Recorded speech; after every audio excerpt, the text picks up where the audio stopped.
সন্দেশখালীতে আজব হজবরল। বেড়াল থেকে রুমালের মতোই বিঘের পর বিঘে ধানের জমি পাল্টে যেত মাছের ভেড়িতে। ম্যাজিশিয়ান শেখ শাহজাহানের সাগরেদ শিবু হাজরা, উত্তম সর্দাররা নাকি এইরকমই কেরামতি দেখতেন ওই দ্বীপ অঞ্চলে। রাজ্যের শাসক দলের স্থানীয় নেতাদের বিরুদ্ধে এইরকমই অভিযোগ উঠছে। কিভাবে চলতো ভেড়ি বানানোর কাজ? আজ তাক বাংলার ক্যামেরায় কি অভিযোগ করছেন গ্রামবাসী? সন্দেশখালী নিয়ে সরগরম রাজ্য রাজনীতি। সমস্ত অভিযোগের তীরই কার্যত শাসক দলের দিকে। আর এই পরিস্থিতিতে বিরোধীরা আসরে নেমে পড়েছে শাসক শিবিরের বিরুদ্ধে আক্রমণ শানাতে। মহিলাদের উপর অত্যাচারের অভিযোগ ছাড়াও সামনে এসেছে আরও একটা অভিযোগ, আর সেটা হলো বিঘের পর বিঘে চাষযোগ্য জমিতে নোনা জল ঢুকিয়ে জমি নষ্ট করে দেবার অভিযোগ। ফলনযোগ্য চাষের জমিতে যখন চাষ হতো সেই সময়ে শেখ শাহজাহানের নেতৃত্বে দুষ্কৃতীরা সেই জমিতে নোনা জল ঢুকিয়ে দেয় এবং তা মাছ চাষের জন্য ব্যবহার করত বলেই অভিযোগ। এমন অবস্থায় ওই জমিতে আর চাষ করা সম্ভব হতো না, কারণ নোনা জল সেই ফলনযোগ্য জমির উর্বরতা পুরোপুরি নষ্ট করে দিত। তার ফলে সেই জমিতে আর চাষ করা যেত না। এই ধরনের কুকর্মের অভিযোগ তৃণমূল নেতা শিবু হাজরার বিরুদ্ধেই করছে গ্রামবাসীরা। মূলত শেখ শাহজাহানের মদতে শিবু হাজরা এমন কাজ করত বলেই অভিযোগ। আমাদের প্রতিনিধি সূর্যাগ্নি রায় কি প্রতিবেদন তুলে ধরলেন, আসুন শুনি। সন্দেশখালী যেখানেই আপনি যাবেন সেখানে ল্যান্ড গ্র্যাবিং এর একটা কিন্তু অ্যালিগেশন সামনে উঠে আসছে। এখন সেগুলো কমপ্লেনও হচ্ছে। এই যে জায়গাটা, এইটা কিন্তু পুরোপুরি একটা চাষের জমি। মোটামুটি 50 জন লোক এই জমিটার মালিকানা তাদের হাতে ছিল, কিন্তু যেটা দাবি করা হচ্ছে যে শিবু হাজরার তরফ থেকে আর তাদের মতো অন্যান্য লোকজন এইটা লিখিয়ে নেয় বছরের জন্য একটা খুবই কম টাকায় ভাড়া এই জায়গাটাকে নিয়ে নেয়। মানে চাষের জমিটাকে পুরোপুরি ফিশারিজের জন্য, মাছ জন্মানোর জন্য, মাছের ব্যবসা করার জন্য কিন্তু নিয়ে নেওয়া হয় লোকের কাছ থেকে খুবই একটা কম রেটে। এবার তারপরে এইখানকার লোকজন যারা এখন কমপ্লেন করছে অফিসিয়ালি, তাদের দাবি যে তাদেরকে ভয় দেখিয়ে এই জায়গা নিয়ে নেওয়া হয়েছে খুবই একটা কম দাম দিয়ে। তারা চায় যে সরকার তাদের পাশে দাঁড়াক আর এসে যেটা তাদের প্রাপ্য সেটা তাদেরকে দিয়ে দিক। গ্রামবাসীদের থেকে চাষযোগ্য জমি খুব কম মূল্যে জোরপূর্বক লিজ নিয়ে নিত শিবু হাজরা। এরপর সেই জমিতেই নোনা জল ঢুকিয়ে তা মাছ চাষের কাজে ব্যবহার করা হতো। ফলত সেই জমিতে আর চাষ করা সম্ভব হতো না। এক গ্রামবাসী মহিলার অভিযোগ, এটা একটা চাষযোগ্য জমি, শিবু হাজরা জোর করে এটি অধিগ্রহণ করে মাছ চাষের কাজে লাগাচ্ছে। ভূমি সংস্কার বিভাগ মহিলাদের এই অভিযোগ নিয়েছে। আরও এক মহিলা বলছেন, আমি একটা অভিযোগ দায়ের করেছি, জেসিবি ব্যবহার করে এই জমি খুঁড়ে ফেলা হতো। আমি এই জমির 41% মালিক। শিবু হাজরা এবং উত্তম সর্দার জোর করে এই জমি নিয়ে তা খুঁড়ে দেয়। আমি লিজের টাকাও পাইনি, খুব স্বল্প পরিমাণ টাকা আমায় দেওয়া হয়। আমরা চাষাবাদ করতে চাই। কি বলছেন তিনি শুনুন অভিযোগকারিনী কি বলছেন।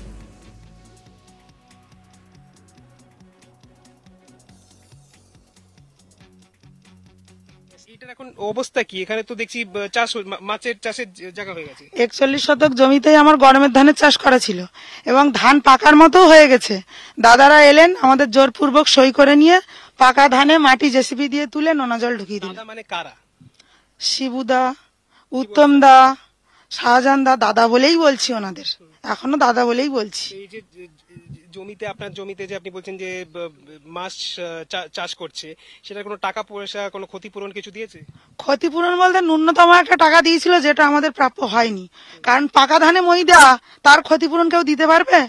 আর আমাদের লিস্ট টাকা দেয়নি বলে আমি এই জমা দিতে এসেছি কাগজ। মানে কমপ্লেন করেছেন আজকে? কমপ্লেন করেছি যে আমার লিস্ট টাকা পাইনি, লিস্ট টাকার জন্য আর এই জমির সমস্যার জন্যই বলতে এসেছি। ওনাদের দখল করে ওরা করছে, ওনারা জোরপূর্বক আমাদের কাছ থেকে জমি লিখে নিয়েছে।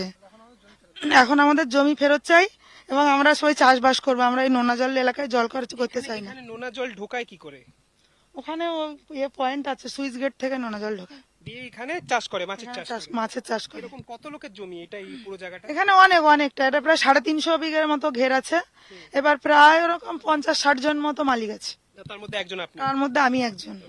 আপনার মনে হয় এই যে কমপ্লেন করলেন বা শিবু হাজরাকে অ্যারেস্ট করা হলো, তাতে কিছু লাভ হবে আপনাদের বা ক্ষতিপূরণ পাবেন? দেখুন, নেমেছি যুদ্ধে, হার জিত আছে। এখন আমাদের জন্য অনেকেই লড়ছে, শুধু সন্দেশখালীবাসীর জন্য সারা রাজ্যময় লোক নেমে গেছে লড়াই করার জন্য। এখন যদি সবার মতে ওনারা কি জানায় দেখা যাক। ভূমি সংস্কার দপ্তরের প্রিয়তোষ নন্দী বলেন, আমরা জানি না মোট কটা অভিযোগ জমা পড়েছে। আমরা আপাতত একটা অভিযোগের ভিত্তিতে এখানে এসে পরিস্থিতি খতিয়ে দেখছি। প্রিয়তোষ নন্দী ভূমি সংস্কার দপ্তরের তরফ থেকে কি বলছেন আসুন শোনাই। তো এখন অবধি কত রেজিস্টার হয়েছে? সেগুলো আমি এই মুহূর্তে বলতে পারবো না, আমাদের যেটুকু এসছে যা বলার আমাদের বিডিও সাহেব না বলবেন। সে ঠিক আছে, আমি বলছি এই যে এখানে অনেকজন বললেন যে না অনেকজন, এখানে একজনের একটা কমপ্লেন পেয়েছি, সেই আমরা তদন্ত করতে এসেছি, কিন্তু বাকিটুকু বিডিও সাহেব বলবেন। মানে একটা কমপ্লেন আপনি এখনই পেয়েছেন? আমি পেয়েছি আমরা। স্থানীয় একটি ক্লাবের সদস্য বিশ্বজিতের অভিযোগ, ক্লাব ও বিদ্যালয়ের জমি শিবু হাজরা জোর করে অধিগ্রহণ করেন এবং সেই জমিতে নিজস্ব পোল্ট্রি ফার্ম খোলেন। কারো তাকে থামানোর সাহস নেই। শুধু জমিই নয়, রাস্তাঘাটের বেহাল দশার জন্য ওরাই দায়ী। শাহজাহান শেখের বানানো ইট দিয়ে ইটের রাস্তা তৈরি করেন শিবু উত্তমরা। ক্লাবের জমি নিয়ে নিলেও ক্লাবকে তারা কোনো টাকা দেয়নি বলেই অভিযোগ। কি বলছেন গ্রামবাসী আসুন শোনাই। এটা আমাদের খুব কষ্টের জিনিস। এটা এখান থেকে ছোটবেলা থেকে আমরা ফুটবল খেলতাম এটাতে। আমি অ্যাকচুয়ালি আর্মি টিমেও খেলেছি, মহামেডান এসসিও খেলেছি। আমি এই মাঠ থেকেই তৈরি হয়েছিলাম। তা আমাদের কষ্টকর জিনিস যে এই ফুটবল গ্রাউন্ড আমাদের 1.5 মাস ধরে একটা লিগ চলতো সন্দেশখালীতে, সে খুব নাম করা, মানে এই সুন্দরবন এরিয়ার সব থেকে বড় লিগ। সেটা এই 4-5 বছর হয়ে গেল বন্ধ করতে। এখানে প্রতি বছর প্রায় বন্যা হতো, এইখানটায় জমির নদী দিয়ে জল ঢুকতো। সেটা তখন এই 11 বছর ধরে বা 12 বছর ধরে দেখতে পাইনি সরকার। যেই ফার্মটা করলো, পেছনে আমাদের ফার্ম আছে, ফার্মটা করার সময় নিজের বিজনেস বাঁচানোর জন্য এই বাঁধটা কেটে উঁচু করে দিল, শুধু এইটুকুটা। আর এখান থেকে মাটি নিয়ে এখানে বাঁধে দিল, প্লাস পোল্ট্রি ফার্মে ওদিকে নিয়ে গেল। এটা কে করলো? শিবু হাজরা। আর আমাদের সভাপতি যিনি ছিলেন অভিযান সঙ্গে লালটু বোস, উনি অন্যান্য এলিগেশন আছে প্রচুর। ওইদিক থেকে আরো পাশে আপনার লোকাল স্থানীয় তো ওই তো সভাপতিকে নিয়ে করছে, প্রেসিডেন্ট ক্লাবের, ও তো ওখানকারই টিএমসির বড় বাবু, উনি শিবু হাজরা ডান হাত। উনি যদি না বলে আমাদের ক্লাবের কারো বলতে পারবে না, আর কে বলবে, কে মুখ চালাবে? এখন প্রশাসনিক সাথে নেই, কে মুখ চালাবে? না শিবু হাজারে। জি জি। ওটা কি মানে ওনার নিজের নাকি এটা দখল করা জমি? ওনার নিজের বিজনেস। একটা দেখছেন কেন, সারা সন্দেশখালী ওনার নিজের বিজনেস, এটা মনে হয় ফার্স্ট। জমিগুলো কি নিজের? না না, এই জমিটা আপনার জেলা পরিষদের জমিতে। কেউ সরকারি জমিতে নিজের বিজনেস তৈরি করতে পারে আমার জানা নেই আজ পর্যন্ত। জানি না মমতা বন্দ্যোপাধ্যায় জানেন কিনা। আর এটা হচ্ছে পুরো সবাই খাস জমি, পাট্টা জমি, এগুলো সব চাষবাস হতো প্রচুর। পাকা ধানের জমিতে জেসিপি দিয়ে ধান তুলে দিয়েছে। আমার কাছে ভিডিও আছে, আমি যদি দিতে পারি, সবার কাছেই আছে ভিডিও। সন্দেশখালীতে এই মুহূর্তে আজব হজবরল। রাজ্য রাজনীতির অভিমুখ এখন সন্দেশখালী। বেড়াল থেকে রুমালের মতোই বিঘের পর বিঘে ধানের জমি পাল্টে যেত মাছের ভেড়িতে। ম্যাজিশিয়ান শেখ শাহজাহানের শাগরেদ শিবু হাজরা, উত্তম সর্দাররা নাকি এই কেরামতি দেখাতে নৈতিক অঞ্চলে। আরও আপডেট পেতে আজ তাক বাংলার ইউটিউব চ্যানেল সাবস্ক্রাইব করুন। নোটিফিকেশন পেতে বেল বাটন অপশনটা প্রেস করে রাখুন।